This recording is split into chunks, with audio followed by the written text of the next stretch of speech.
বন্ধুরা, আজকে দুপুরে কি রান্না হচ্ছে চলো তোমাদেরকে দেখাই। তো ভালো জিনিসই রান্না হচ্ছে, তাহলে তোমরা দেখতে থাকো। আজকে হবে এই দেখো বন্ধুরা, এঁচোড়ের তরকারি হবে। তোমার দিদিভাই এঁচোড়টাকে ভিজিয়ে রেখেছে। আর এখানে দেখো সজনে ডাঁটা করবে। আর এখানে দেখো এটা হচ্ছে নোটে শাক, তাই তো?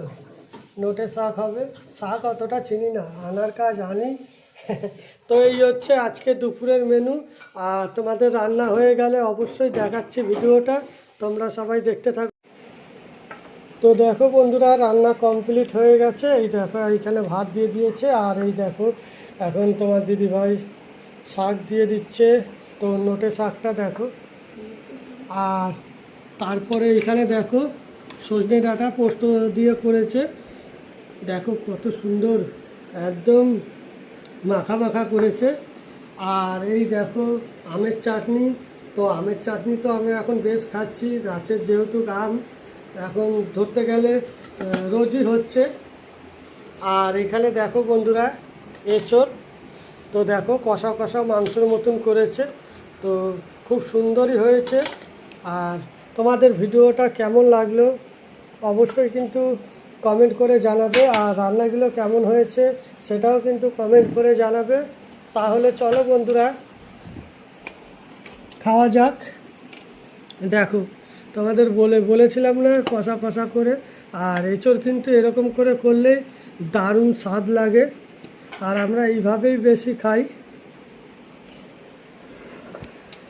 আজকে যা খাবার দিয়েছে বন্ধুরা দেখো।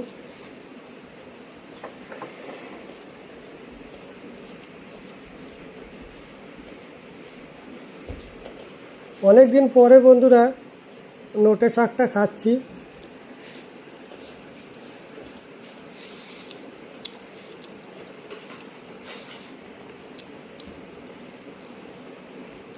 আর কি বলো তো বন্ধুরা, শাকটা পাওয়া যায় না চট করে। রবিবার দিন গেলে আমি হয়তো যেই বাজারে যাই, চট করে পাওয়া যায় না রোজে।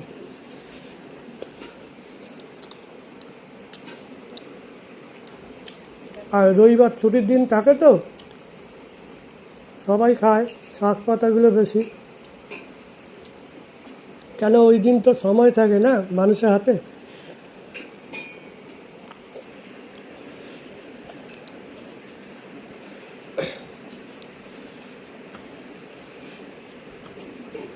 আর মনে হচ্ছে কি পোস্ত দিয়ে তেল বেরিয়েছিল কি, ওই জন্য